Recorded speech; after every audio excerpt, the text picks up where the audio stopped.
All right, hello everyone, welcome. Hopefully you can see and hear us and see some slides. I'm Mike Leonard with American Sport Fishing Association. It's a little bit after 11 a.m. Eastern time. So we'll go ahead and get started on our post-election recap. Appreciate all you all for spending some time joining us this morning. I appreciate the other panelists that have participated here too. This is a familiar group, certainly for us, and then for those that watch the seminar we put together for ICAST, looking ahead to the election, so pre-election webinar. We've got the same group assembled here. It worked well last time, and we'll try it again. So it's again myself, Mike Leonard, the ASA's Government Affairs Program, and then several folks from Forbes-Tate partners. We've got George Cooper, who works really closely with us at ASA and has for many years. Rick Murphy, who's a partner with George at Forbes-Tate, and Doug Usher, also a partner at Forbes-Tate. So I'll turn to them here in a minute, and we'll go through all that's transpired and continuing to transpire in the aftermath of last Tuesday's election and where this all heads from here. So we'll do kind of a general, here's what happened with the presidential, Senate, House, gubernatorial races, and we'll mix in some sport fishing flavor throughout and how this is all going to impact us at ASA. But before turning into those gentlemen, well, I guess first one housekeeping note. So all attendees are muted and will remain that way, but you will have the opportunity to ask questions. I don't know exactly what it looks like on your screen, but there should be a box to it's either going to be saying chat or questions where you can type questions, and I'll be able to see those. So once we get through all of our slides, we'll field questions, and I'll turn it to George and team to answer those. So throughout the presentation, as questions arise, feel free to type them into that chat box. And we'll plan to wrap this up in an hour and let everybody get on their way. So again, before turning it over to George and Rick and Doug, I just wanted to start by quickly looking back over the crazy year we've been in 2020, partly to brag a little bit about how productive it's been for ASA's Government Affairs Program. I've thrown on here, and this isn't necessarily even a comprehensive list, but a list of some pretty significant victories that we've worked on and helped achieve over the last 11 months or so. Some federal legislation, Great American Outdoors Act, America's Conservation Enhancement Act, that will do a lot of good for fishing access, fisheries conservation over the coming years.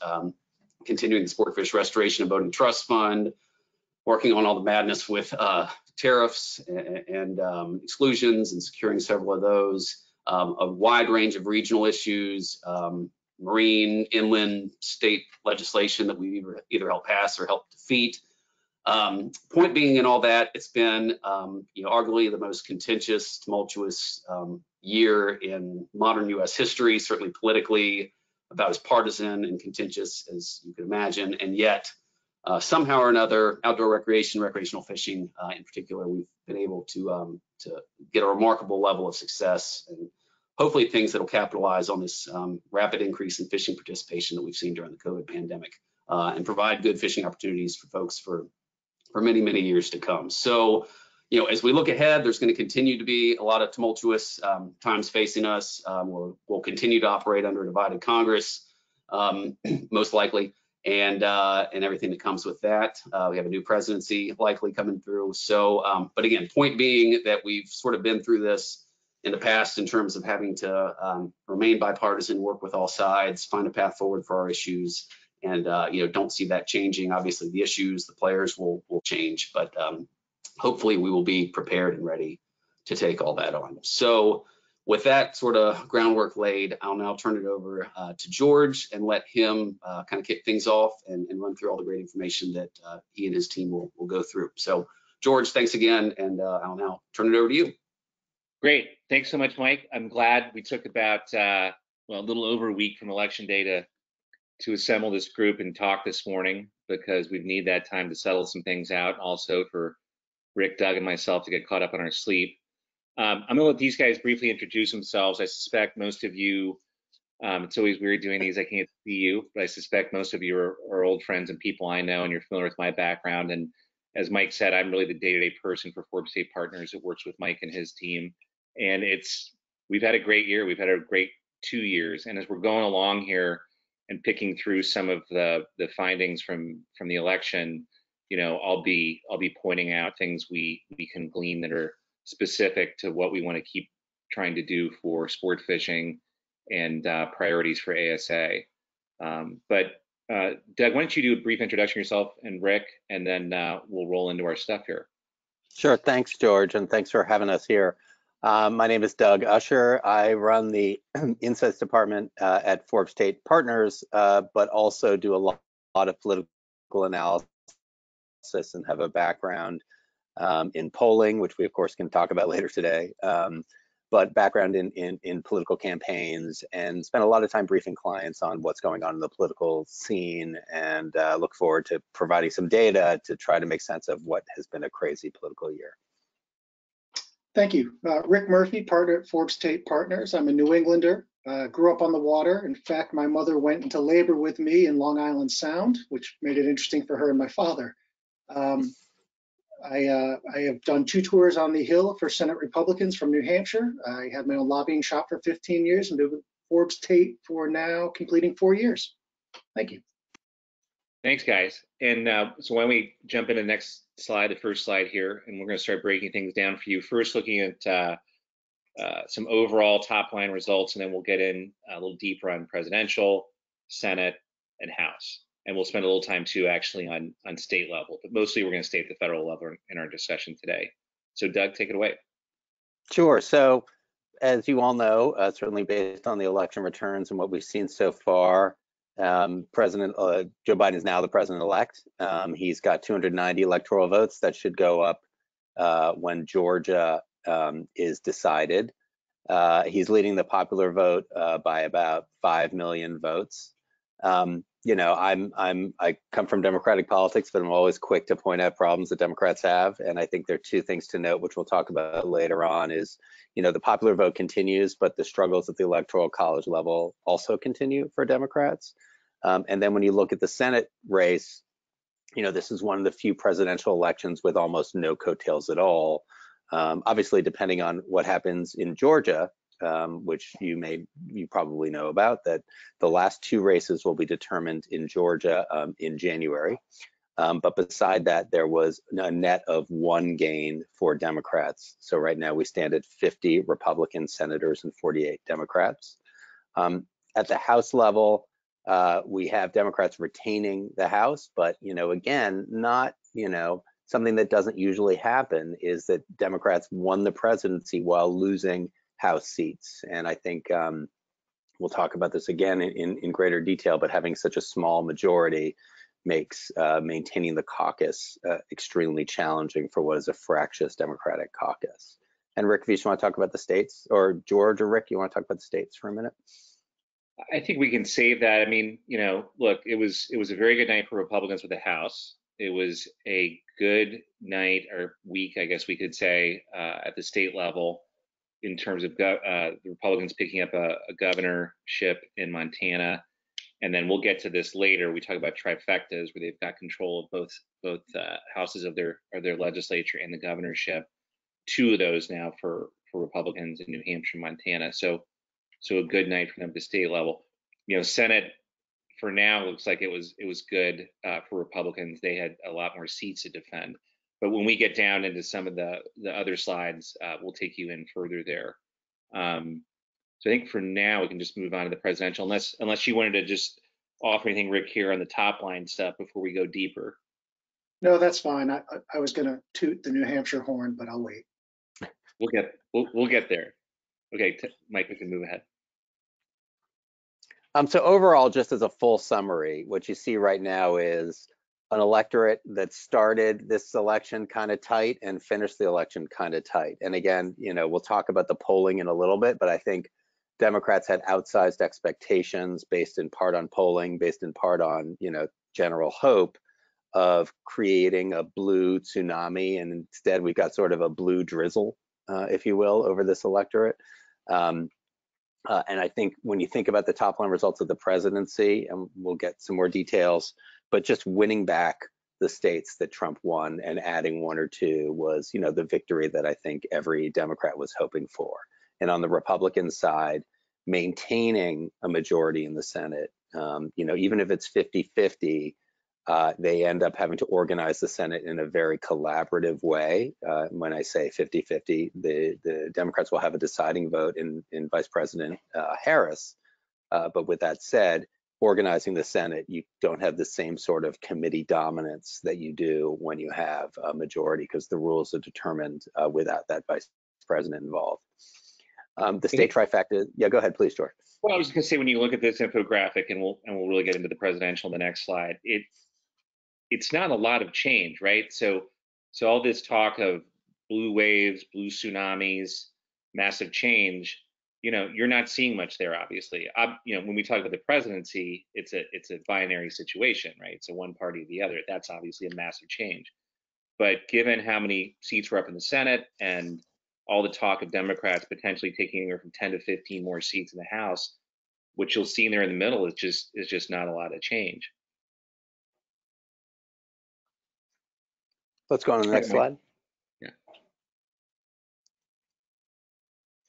And looking at the presidential results, as I alluded to before, you think about the whole map, you think about things changing. And what you find is that as you move, so presidential maps can change pretty dramatically from cycle to cycle, but you don't see that happening very much when somebody runs for re-election. So the next election, whether it's, and don't want to get us ahead to 2024 too quickly, but you might see a bit of a change, some actual movement in the states. But for this re-election, pretty straightforward strategy that Democrats were able to achieve. Win back the blue wall states, quote unquote, of Michigan, Wisconsin, and Pennsylvania, and add to that anywhere they could. When all the votes are counted and all the challenges are exhausted, we are all assuming that we will have a new president with Biden as president. I will add, and having won back the blue wall, plus adding Arizona, which is a pretty nice feather in Democrats' cap, as well as Georgia. North Carolina has a lead that is unlikely to be overturned. It's a Republican lead that is unlikely to become Democratic when the votes are finished. I will add an important caveat here, which is that Joe Biden will win the Electoral College with the exact same number of electoral votes that Trump did in 2020 or 2016. I will add, though, that Joe Biden will win 25 states. Since 1880, he will only be the second president to have become president without winning a majority of states. And obviously, we have an electoral college, and each state isn't equal, et cetera. But it is notable when you add this to the Senate results, and then especially if you look at the states, that it shows fundamental weaknesses in the number of states where Democrats are competing. And so even winning the presidency, this is an incredible achievement, but there is some foundational weakness. And then I think if you look at these red states and you think a little bit about what your association is up to, that there's no way in which, if you expect anything to happen at the state level, that you can win without having strong ties with both parties. So just while we're still on this map, before we head to the next slide, a few other just top line thoughts here is just the sheer number of votes. So in the popular vote, Biden will have won with more votes than any presidential candidate in history at about 75.5 million.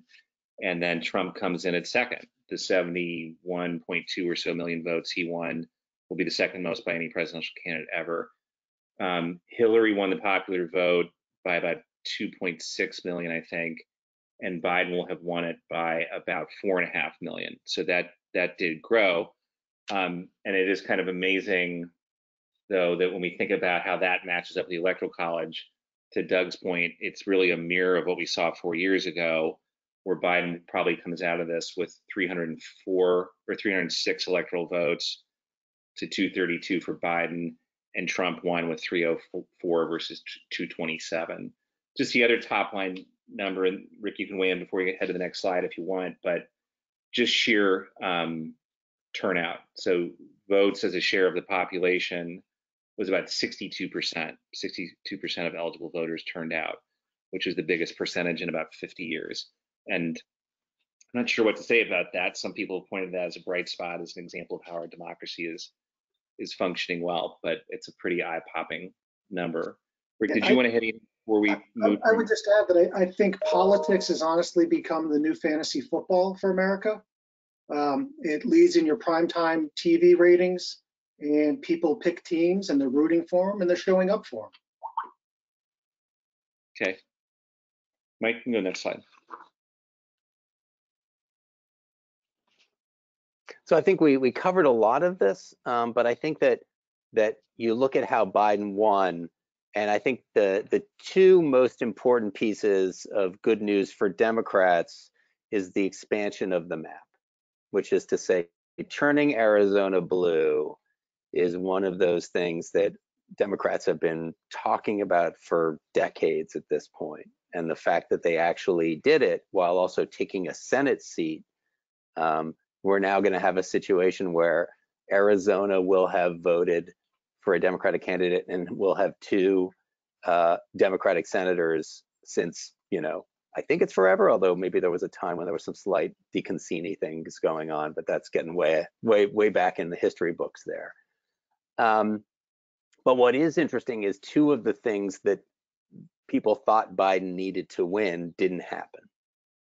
One is he did not win seniors, which was expected based on the polling. And the second is that Trump made pretty substantial inroads among Hispanic voters, and importantly, not overall, but in places that matter, two places that really matter, Florida and Texas.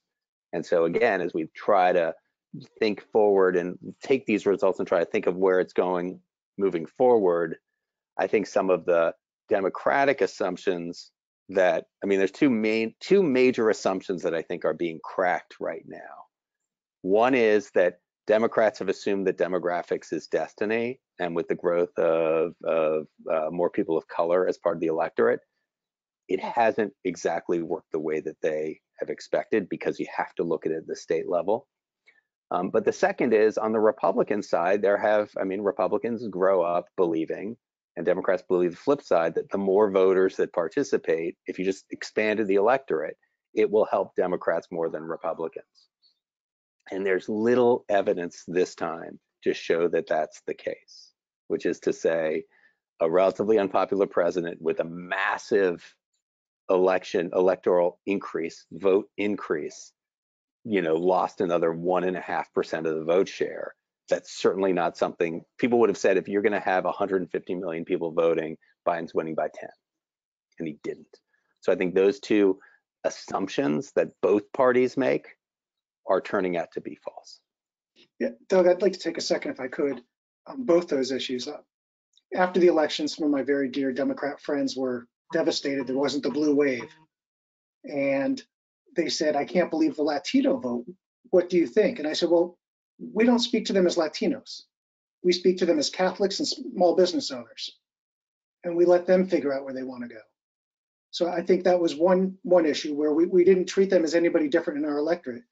And as far as Arizona, from my experience in New Hampshire, the no tax state for income is a double-edged sword, because you get a lot of people who want to move there, and some of them, in the case of Arizona, that you get a lot of baby boomer snowbirders that want to move there, but they still want to vote like they're from Illinois, Massachusetts. So I think it's kind of a changing of a demographic that way.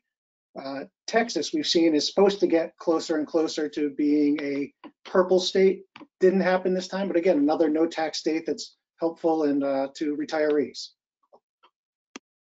Just one thing I'll flag before we move on to looking at the Senate is, the Hispanic demographic and Hispanic Americans have been a very high interest to this industry. And of course, ASA has invested a lot of effort and resources in making sure we're doing a better job of connecting with these people who love to fish and learning more about how we approach that.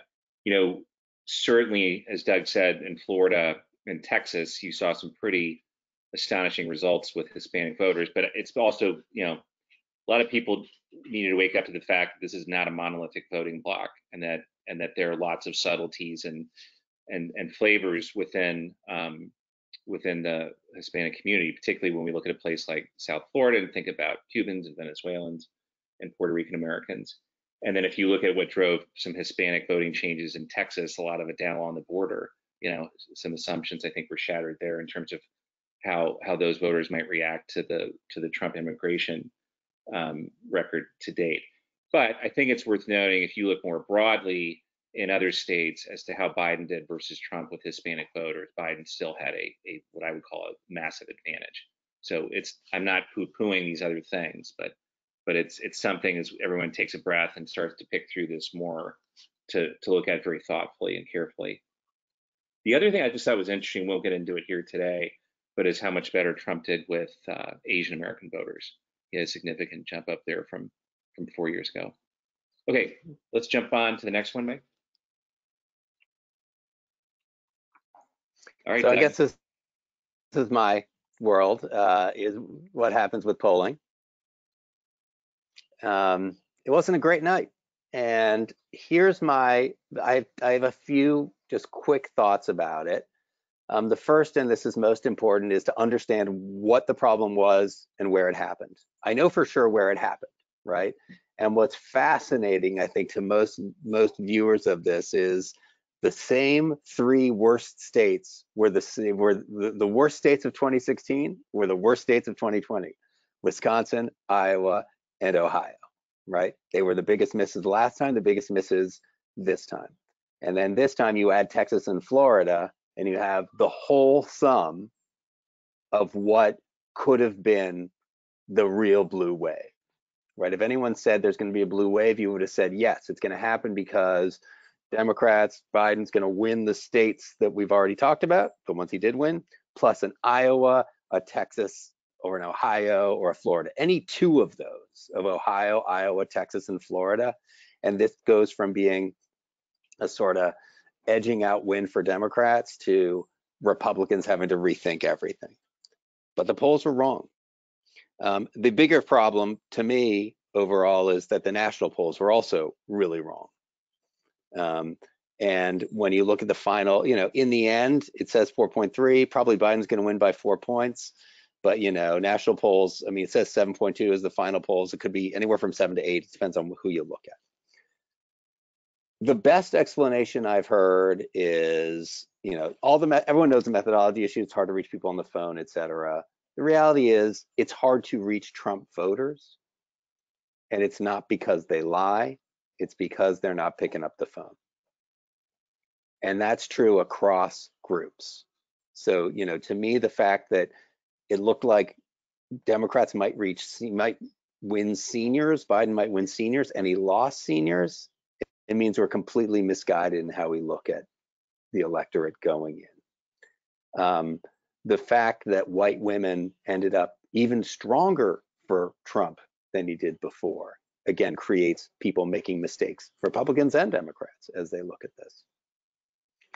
So I don't want to go into too much detail and don't want to, be wearing a hair shirt on this, except to say that the problems come from polling on the inside, which is to say there are foundational problems with how we figure things out, and they're not solvable, right? There's no magic bullet to this, because in the end, all of the assumptions around polling, look, when you go to the doctor and they take a sample of your blood, you feel pretty comfortable that that's representative of all of your blood. You don't ask them to take every cell of blood out of you. But that assumes that all of your blood is well mixed. The idea here is that we are having trouble getting a good sample of whatever political geography. But then the second problem is I sort of turn the camera around and say, what is it you want from polling? Do you expect that polling is going to tell you for sure what's going to happen to something that's a clearly uncertain event? And that's where I blame pollsters, because pollsters get paid well because they act as these oracles, and they're not. People do act in unpredictable ways, and so we don't have the best tool in the world to do that. And I think people have to accept a little bit more uncertainty around this fantasy of analytics. And then the final thing I'll say is that, the fails aren't just in polling. If you look across the spectrum, I think there's a broad question about whether anything, whether much of what we do for these high profile races I think down ballot and things that are most relevant to the association, you can make a difference. But on these high profile races, there's a decent argument to be made. Last time they spent $3 billion, this time they spent $6 billion. They probably didn't convince a single person.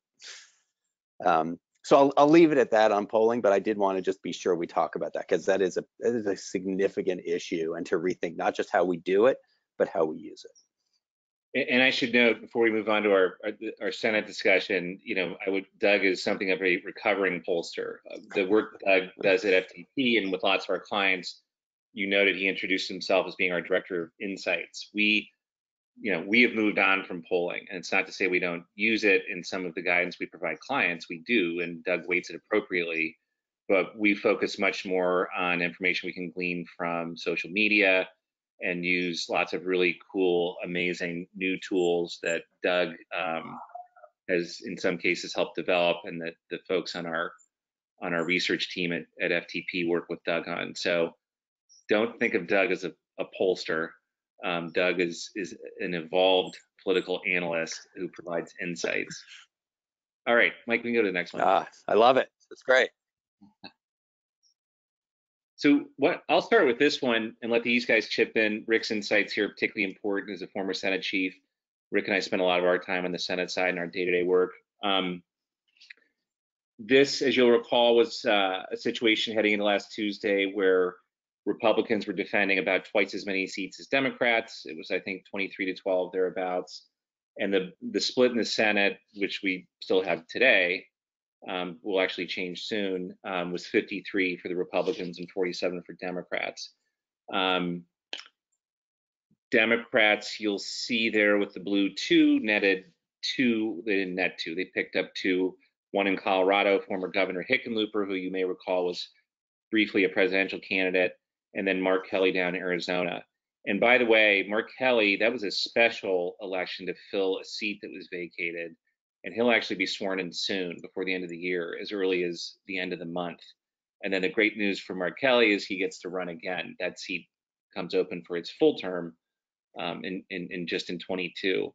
As expected, sort of sadly for lots of us, because he was a great friend of the sport fishing industry in his brief time here, Doug Jones, as expected, lost his seat down in Alabama. So that has the Democrats just netting 1 for now. The big question turns to Georgia. But before we talk about Georgia, some people were willing to go as far as saying it's a coin toss on Dems taking the Senate. I think that's kind of where I got to, but it was going to be a big hill. I never believed South Carolina was actually in play, or Kentucky. There were about $200 million bills that seemed to think otherwise. About $200 million went to those 2 states, only to see McConnell and Lindsey Graham, blow their opponents out. So some of that was money chasing some bad polls, as we just talked about with Doug. But for some others that people were keeping a close eye on, like Montana, Bullock was blown out by Daines, who was reelected. Susan Collins, the polling was way off up in Maine. She won easily, and I won't go through all the races, but the ones sitting there we're really staring at are the 2 specials in Georgia.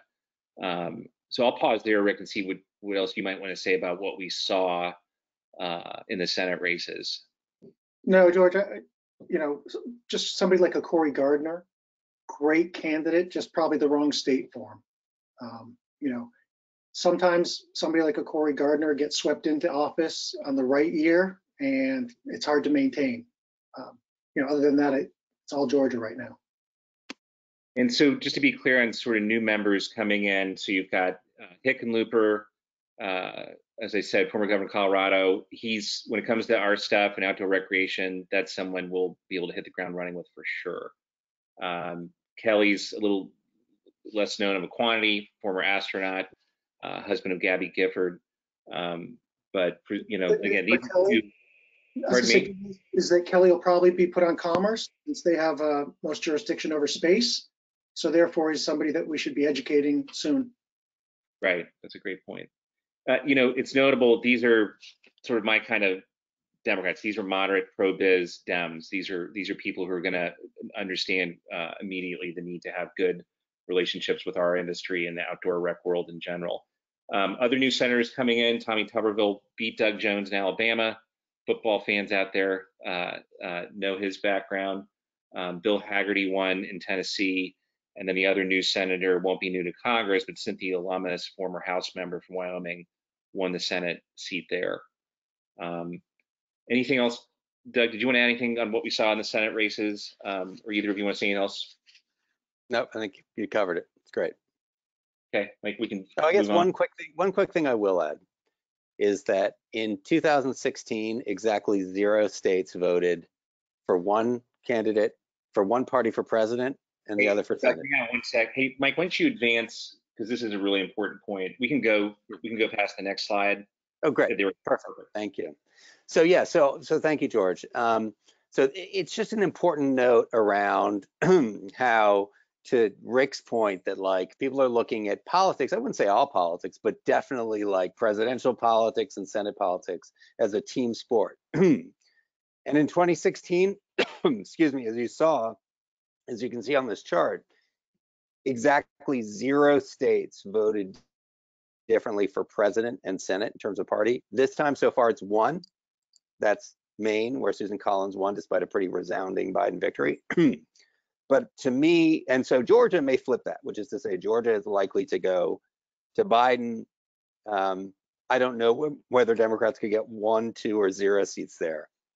But irrespective of all of this, the close connection between presidential campaigns and Senate outcomes is having a pretty dramatic effect on how the Senate works, which is to say, and I of course defer to both of you here, but senators always had a different personality from their president, whether it was their president or the other party's president, and had a specific relationship to their state. That was the tradition. You go back 30 years, and that's why you saw states going about half and half or a little bit more, but you could win. You know, you could be a Democrat in a Republican state. You could be a Republican in a Democratic state. That era is over. You can get slightly different results during midterms, but not that different. So Rick, I thought that might be something that could help you, sort of talk about this. The Senate has now become basically a presidential institution in a lot of ways. It is, and unfortunately in 2016, when I was working for Senator Kelly Ayotte in New Hampshire, we learned that. She broke at the last minute against Trump after the Access Hollywood tape. She's a former prosecutor, sex prosecutor, and she decided that she couldn't endorse him any longer. We lost. And if you look at this, everybody all the way through, there were some exhausting points in time during the 4 years of the Trump administration. And anytime a United States senator walks to a vote in the hallway, they're asked to comment on something he said, something he tweeted, and something he expounded upon. Common sense would tell you that you would say something and you would disavow something. They either kept their mouth shut or they stayed with them, and those who did came back. And it's very interesting. Either you were with Team Trump or you were against them. And that's how the voters turned out. It's a fascinating phenomenon. Okay. Thanks, guys. Why don't we move on to the next one, Mike? So we won't go too deep here, but just to put a finer point on this, as you may have noted, we have consensus at FTP amongst all of us that Georgia's those two seats will most likely remain in Republican hands. Just to be clear, Democrats have to win both to make the Senate 50-50, and then Vice President-elect Harris becomes a tie-breaking vote. That doesn't mean it's total traditional control, however, because if we go back, the last time I think was Lott and Daschle, we had this. McConnell and Schumer would have to figure out some rules and some other things together. But just to be clear on Georgia, Democrats don't have a great track record in general when it comes to off years and specials like this. Despite the fact that Biden will have eked out a win there, and of course they're doing a recount, there's ample reasons to believe that these two Republican current occupants of those seats, Senator Perdue and Senator Loeffler, will hang on there. I don't know if you guys want to quickly say anything else on that. I want to keep us moving, but it's January. The money, energy that's going to pour into the state of Georgia, it's going to be insane. Yeah, it's expected to be all in about $500 million. And the only thing I'd point out is that Congressman Collins received 900,000 votes in the Senate Loeffler race. I would expect most of those 900,000 votes go to Loeffler. So, yeah, that's a really good point. So just quickly here on what we expect. Senate was already in this week. They've had their elections. Leadership likes to have elections quickly, right after the election. It's helpful, right? Less drama, less chance for anyone to spoil for knocking leadership off. That was never really a possibility with the Senate. House Democrats perhaps different. But at any rate, you'll see here that people who held these leadership positions in the Senate that's ending now are going to hang on to them heading into the next cycle. Just very quickly on the committees we pay closest attention to. Again, not a lot of change. Senator Shelby keeps the gavel in appropriations, and Senator Leahy is ranking. By the way, December 11th, we run out of money again, and we'll talk about that when we end. But we need to get appropriations taken care of by December 11th. We expect Chairman Wicker to stay at the top of Commerce. That's great for us, superb relationship. Senator Cantwell is ranking. As we look at energy and natural resources, that's a little bit of an open question. The expectation is Senator Brasso of Wyoming moves from the Environment and Public Works Committee over to the Energy and Natural Resources Committee chairmanship. Remember, Republicans, unlike Democrats, have term limits on committee leadership. Lisa Murkowski's terming off there. That is not a done deal, but it seems likely that Brasso will take that. And then Joe Manchin, one of the most avid anglers in all of Congress, stays at the top of the minority side of that committee. And then EPW, as I said, we expect Brasso to move on. He doesn't have to. We'll see what happens. And then Senator Capito, who won an overwhelming re-election this past week, would slide into the top place there. We've actually developed a really good relationship with her, and of course have lots of good things to talk about when it comes to fishing in West Virginia. So I'm optimistic that'll be a good one for us. And we developed a really excellent relationship over the years with Senator Carper and his staff on that committee. Absolutely critical relationship, by the way, in that committee in terms of getting America's Conservation Enhancement Act done. Okay, when we move on, can't help but do this briefly. We have to look ahead to 22.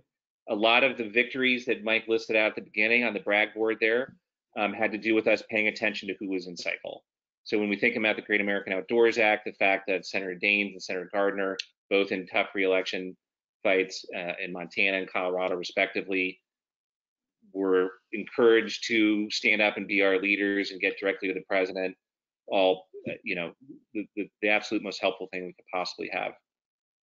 It's going to be a very similar situation for the Senate in 22, which will be here in no time, where again, by sort of sheer happenstance, Republicans are going to have to defend a lot more seats, almost twice as many seats as Democrats.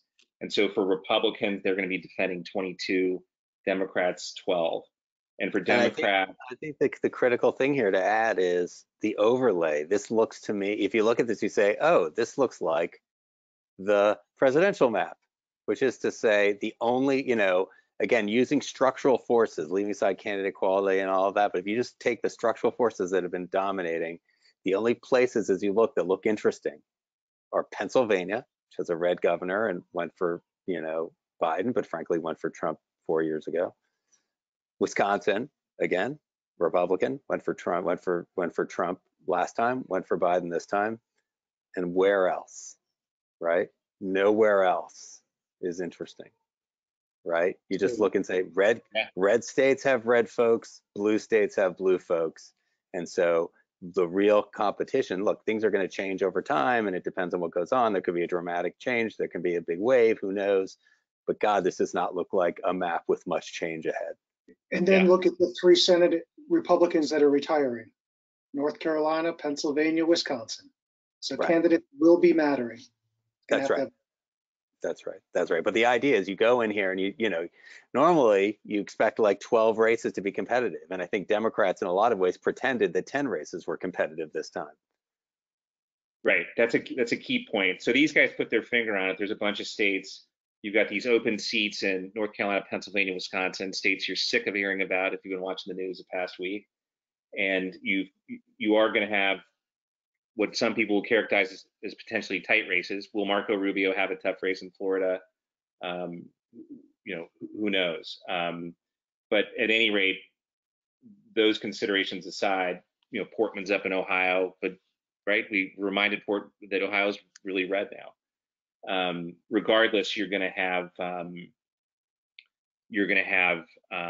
people acting, assuming like they've got tough races, and so Senator Rubio, as he's thinking about giving himself the very best chance for re-election in this great state of Florida, can we prevail upon him to make an extra effort on behalf of sport fishing?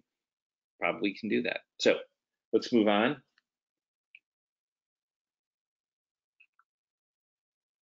Yeah, we won't go too deep into the House. I mean, obviously we hit the top line. Democrats were feeling bullish, and a lot of prognosticators were thinking it was entirely possible that Nancy Pelosi and the Democrats were going to expand their majority by anywhere from 10 to 15 seats, and the opposite of that's happened. Republicans, as we sit here today, have picked up 8 or 9 and might pick up a few more, and you're going to have the narrowest majority, I think, in about 80 years. And you've got, her awful infighting going on the front page of the Washington Post every day between the progressives, who of course, led by the Squad and out on the left side of the Democratic caucus, who won. They didn't have races, they won some primaries, but in very safe deep blue districts, barking at some of these moderates who were saying, we barely survived, and did so having to fight off nasty ads talking about defunding the police, the Green New Deal, and other slogans associated with the far left progressive movements. And a lot of those moderates aren't coming back. And selfishly, regardless of your political stripes, that's not a good thing for us. Those relationships were absolutely critical, and they were certainly critical in getting both the Great American Outdoors Act, America's Conservation Enhancement Act done, as well as a bunch of the other things that Mike ticked through. Having moderate Dems able to go to their leadership and say, this is something I need, and being able to add that on to the Republicans we expect to get, it's just, that's where we find success. It's true, those dynamics are very similar in the Senate. So that's a setback. We lost people who were friends, people like Joe Cunningham down in South Carolina, being a good example. As far as just other sort of thoughts on what happened here, the Dem infighting is going to be nasty. It has a major effect on what Nancy Pelosi can think about bringing to the floor. She has zero margin. In other words, she could stand to lose in any typical vote in the past 2 years, 12 members. Maybe she picks up a couple of moderate Republicans. Well, now things are going to be really different, and moderates arguably are going to have even more power than they did before. You're going to see lots of nasty fighting. This is Pelosi's last term. She's pledged to hand the gavel off after this. You're going to have House leadership with the Speaker, 80. The next two ranking, Hoyer and Clyburn, are late 70s. And so a lot of the jockeying that you're going to see going on is who the heir apparents are going to be. House leadership will have their elections next week. We don't expect anyone to make a run at Pelosi or anyone else. And then, of course, McCarthy and his team are beaming. They had a fantastic election, and they're going to make life as miserable as they possibly can for Pelosi and the Democrats. Do you guys want to say anything else about the House races and how things went and why they went the way they did? I think the only thing I'd add is you look at Texas and look at the Rio Grande Valley, and it's a real problem for Democrats. I mean, it's not just losing, it's that they lost places demographically that they're really hoping to show progress. Rick, you want to add anything? No, just other than California picking up 9 seats is surprising. So the only thing I would add is there's a very strong precedent for how things go in Congress 2 years into a new president's election. And so we can go back to 10 for an example of this, where Democrats pass ACA, take a run at some ambitious legislative priorities like climate change, and then got their clocks cleaned. And we can go back and find lots of examples of this. So you're already going to have a fractured Democratic House caucus, and 2 years into the Biden presidency, even if things were relatively harmonious there, it's very unusual. There's very little precedent for the party matching the White House to hang on. So they're in for a rough ride. All right, Mike, we can move on. And as I said, so the House isn't back till next week. They'll have their elections. We don't expect any of this to change, which is pretty amazing given how badly things went for the House Democrats. We're not listing all the positions. It's actually a very long list of quote unquote leadership positions. You are going to see a lot of younger Dem House members, trying to work their way up and position themselves for the post-Pelosi era. Just quickly on some of those key committees where Mike and I spend a lot of our time with ASA's government affairs team and our peers. Don't expect a change at Energy and Commerce. On the Dem side with Pallone, that's been a complicated relationship. We see change coming over on the Republican side. We'll see how that shakes out.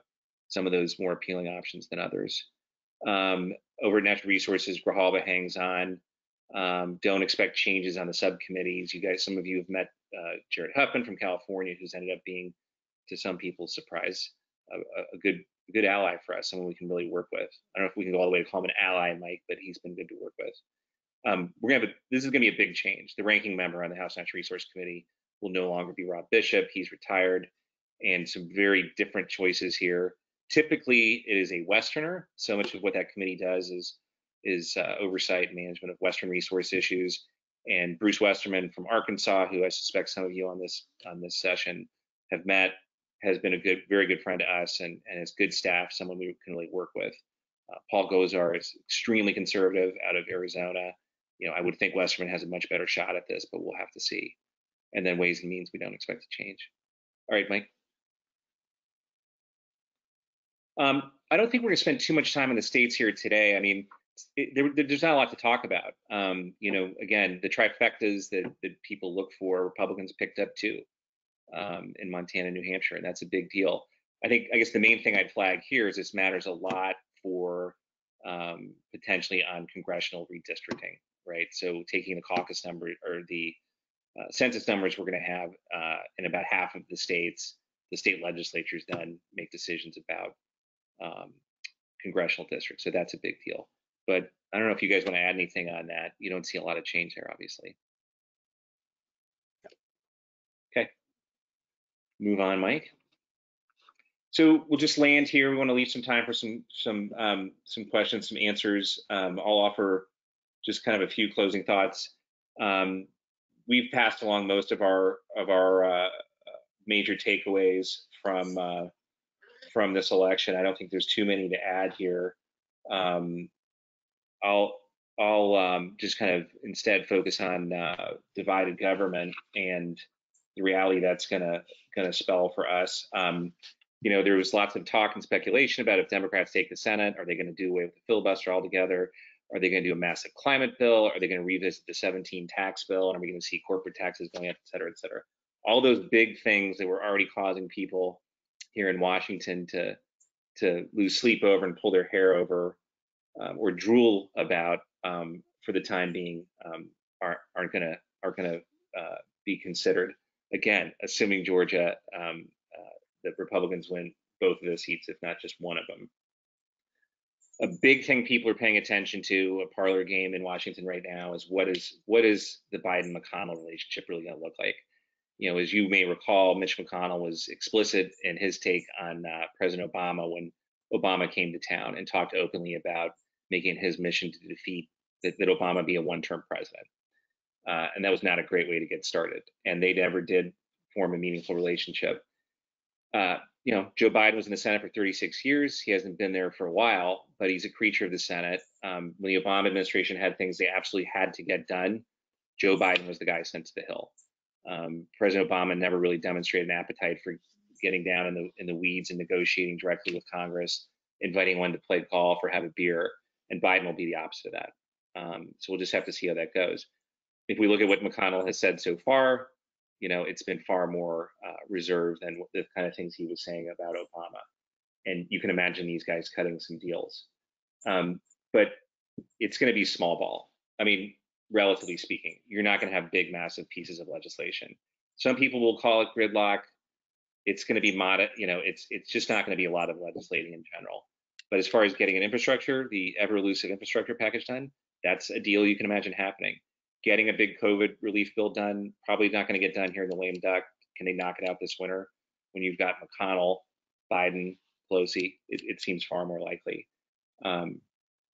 You're going to have more calm, more stability. It might almost seem boring at times, but you're going to have not a lot of legislating. You're going to have things calm down in areas like foreign relations and trade policy, and a lot of things I think business interests are looking at and thinking that this sounds pretty good right now. For people who feel real urgency on doing some big things in Congress on climate, that's not going to happen. They'll find some things to agree on. You have more and more Republicans wanting to join in legislative efforts, but not a lot. So I'll stop there. Just as far as what government goes, anything else you guys want to say? Yeah, the word big is not one that I would be using in the next 4 years.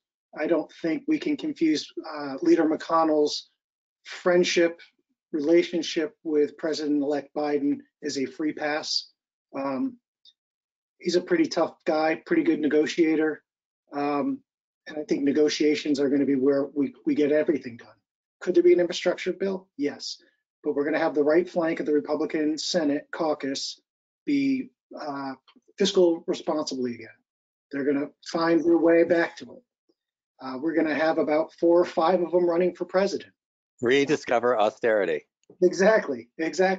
So will we be able to get things done? Yes, but I don't think it's going to be easy or big. So Mike, we'll stop there. I'll just briefly say on lame duck, they've got to deal with the budget. We run out of money again on December 11th. We'll see what happens there, if they can negotiate an omni that just takes care of spending for the coming fiscal year. And then the other big question out there is whether they finally do a COVID relief package. Things have changed where the White House is sort of out of it. It was Mnuchin and Pelosi with McConnell sitting back. Now McConnell, in theory, steps up to try to negotiate directly with Pelosi. But if they cut a deal, we can only speculate about President Trump and his state of mind these days as it relates to that. Does he sign something like that? They've got to do the Defense Authorization Act. And, we're working on some things. Typically in a lame duck, it's not unusual to have a bundle of sort of natural resource oriented bills that could include some things we're trying to get done on the fishing front that are passed sometimes right before Christmas, kind of in the dead of night, in a good way for us. But you have sort of some parting gifts for retiring and leaving members. And so Mike and I and the team are working that front hard, but not a lot in lame duck. So we'll stop there. And Mike, see if we have any questions. All right, well, thanks, gentlemen. That was a lot of great info. I mean, stuff that if you really want to dig, you can probably find a good chunk of it on the internet, but where else are you going to see it all packaged and put in this context for everybody here? So that's really, really helpful. Thanks, guys. So for folks that are still with us, again, there should be a box somewhere where you can type in questions, and I'll fill them as they come in. We've got a couple here. First, George, maybe you can jump on this one from Jim Harden. Any indication of what Biden will do with tariffs? Yeah, that's a great question. Really an open question. I think one thing that is for sure, and we may have discussed this in a gathering recently, you need to be clear in the fact that this administration will not be any less tough on China. So it's not a question of whether they're going to be looking for ways to be tough on China. They're going to actually probably want to be tougher and in a way that they think is more effective. It's an open question as to where they put tariffs in the mix on that. However they approach that, whether they're leaving some in place or even contemplating new ones, the process will be completely different. It was really messy, and a lot of it was being directed from the West Wing as opposed to over at USTR or at Commerce. But I think, a couple of scenarios. One, some or most stay in place, and maybe some fall away. Another scenario is they let them all fall away and take a completely fresh start. But I don't think it's reasonable to expect that they're just going to wipe all those tariffs off the board and say we're going to start fresh. But please understand that not only this administration, but Democrats in Congress are going to get as tough as they can. A lot of Democrats in Congress didn't have an interest or didn't have the ability to work with the Trump administration on China policy and trade policy. The administration went its own way. They didn't even work with Republicans on the Hill on trade policy. So that's all going to be very different. And you actually might have more sort of bipartisanship and more thoughtful sort of organized trade policy that'll start answering a lot of those tariff questions. All right, thanks, George. Doug, this one might be best for you. So how did polling influence the election? Did fewer voters send in their mail for Biden, or did fewer show up for Trump because they thought it was over? Yes and no and yes, which is we have no idea the answer to that. I certainly get the idea that the polling, there's always been this idea that if you show your team's going to lose, your side's going to lose, the people don't show up. That's unproven, to say the least. And if anything, you might have seen complacency on the Democratic side as much as you saw people not showing up on the Republican side. So that's frankly an unanswerable question. I think the biggest thing that polling did was make both sides make bad strategic decisions. One of them was Biden spending time in Ohio and Texas. I think those are pretty significant mistakes looking back that they're gonna regret. I mean, not that much time in Texas, but certainly time in Ohio. And I think on the Republican side, I think there's some argument to be made that they actually spent their time relatively well. Like in the end, that Trump made the right choices irrespective of polling. But no, I don't see that as having an effect, and the effect is just so impossible to measure. All right, thanks, Doug. So had a few questions come in about the cabinet. So try and sort of condense them, or maybe George, just toss it to you. In general, what's the calculations that are going into Biden, the transition team, and how to fill out the cabinet? All the different factors that go into that. Obviously, for us in particular, we look at Interior and Commerce. So I'll just pitch it to you in general. What can we expect to see out of the Biden administration cabinet, with particular emphasis on those agencies that have particular relevance to us? Yeah, I'm really glad this came up because I meant to touch on this but wanted to leave some time. So a lot of, the noise is almost audible around the city right now because everyone is on their phones, either lobbying, jockeying, lobbying for, lobbying against various individuals for various positions. The so-called landing teams were established for each of the agencies, and they can start to give us some signals. So these are teams that come in to manage the transition. Now, of course, there's lots of drama around the fact that the president won't concede, that the General Services Administration here has not officially, called the shot that would compel people in the agencies to start working with the Biden transition team. The Biden transition team is not pausing; they're moving forward. They have heavily populated their transition team, these landing teams, with Obama alums and people in some cases we know well and are familiar to us. And it's starting to give you a little bit of a flavor where things might go.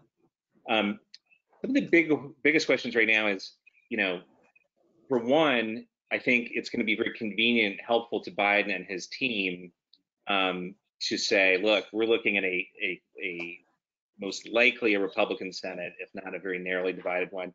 So this notion of sending very lefty, liberal, progressive candidates to the Senate for messy food fight confirmations, we don't want that. So it allows them to move away from conversations about, for example, Elizabeth Warren going to Treasury. Treasury, by the way, I think has been set. It's going to be a former official from the Obama administration. I think she'll be good, moderate, pro-biz. I think the market and business world is going to like that. Defense, I think, is set with Flournoy. And you probably saw Ron Klain has been selected as the president's chief of staff, who's an old seasoned hand. And a lot of what you're going to see in this administration is going back to kind of traditional Washington style White House management and a lot of people who know each other. On Interior specifically, the names being floated right now are Tom Udall. He's got the backing of all the big environmental groups. Martin Heinrich, his name is right there at the top of the list. No better friend to hunting, fishing, and sportsmen than Martin Heinrich. So hopeful that goes his way. And then as we look at Commerce, we're going to have a typical scenario there where the person at the head of that agency probably will not know anything about our industry. If we're lucky, they have fished and know a little bit about fishing. But more likely, we're going to be much more focused on who is put in at the head of NOAA and National Marine Fisheries Service and that cluster of agencies. And look, we should assume it's going to be someone of a more green environmental stripe. and we're going to need to go about doing what we did, I think, very effectively in the Obama years, which was getting in and engaging those people early. And we have friends we worked with in the Obama administration on rec fishing stuff who are going to be helping decide who goes into those positions, and in some cases might even get some of those positions, but don't really have names at that second tier level yet. It's much more up at the cabinet level so far. The other one I would just mention, because it's important to us, is Department of Agriculture, Forest Service is there, and right now the leader in the clubhouse, I would say, is Heidi Heitkamp, Republican Senator or Democratic former senator from North Dakota. Again, on outdoor rec stuff would be a great friend to us. But I think you're going to see that the top tier cabinet positions, you're going to see those announced here in the next few days, the Treasury, Defense, State, and then you're going to start to see that a little lower down by early December. I would expect to see all those, including the ones we care most about. All right, thanks, George. Well, we're at a little past noon. One more, I think this is a great one to end on. Rick, maybe I'll throw it to you to start with. Let's already look ahead. So who do you anticipate the Republican frontrunners being for 2024?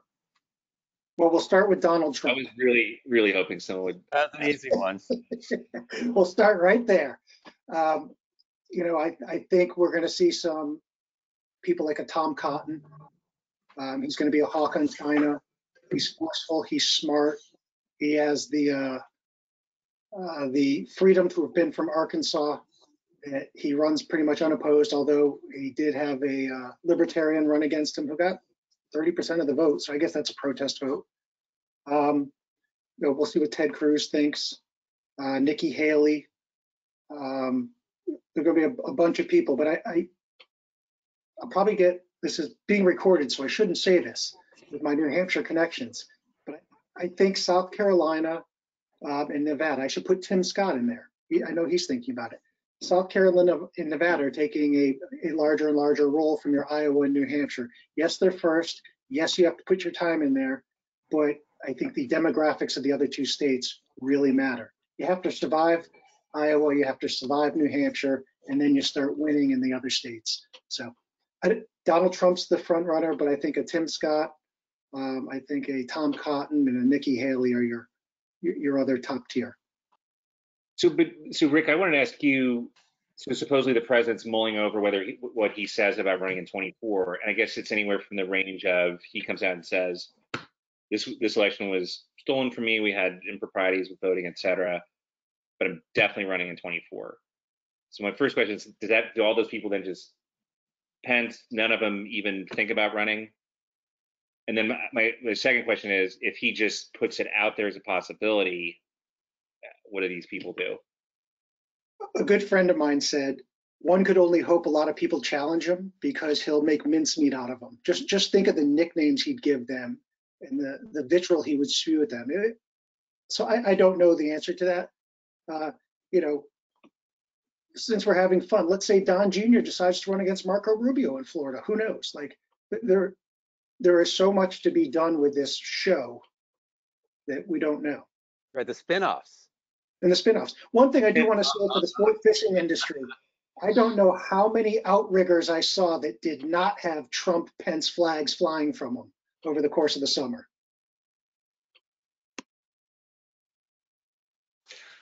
Yeah, those boating rallies were definitely a good little media draw. Well, do you guys have any final parting words for us before we wrap up? I don't want to close. Mike, the only thing I was going to mention is we're going to pay very close attention to these cabinet selections and interfacing with the transition team. And I think ASA has done this well before, and we're going to be putting a lot of effort and energy into it. The other thing I would just, for people who really are paying attention to that, the big question right now is the Biden transition has teased the possibility that they may not take any sitting members of Congress. It in some ways makes things easier for them because, again, it's a workaround on having to contemplate having Elizabeth Warren or Bernie Sanders or some candidates like that in there. But it also precludes some really well qualified potential candidates like Martin Heinrich from Interior. So everyone's watching that very closely to see if they indeed make that a dividing line. So we'll just have to see. Doug, Rick, anything from you all before we wrap up? No, thank you very much. I appreciated Thank this. you. Yeah, Thanks enjoyed again, it. gentlemen. Yeah, and again, this will be available for folks that want to go back and rewatch, and for the questions we didn't get to, I'll try and get back to you all some form of answer. But George, Doug, Rick, thanks again. Lots of great insights. Look forward to doing this again in the near future. We can all take a deep breath and sort of sort through the dust this moment in time. But you know, we always got George to keep us busy over the next couple of months, and then we'll be looking ahead to the next one. So thanks again for all the insights, and thanks for everybody for tuning in. Thanks, Mike. All right, thanks everybody. Take care.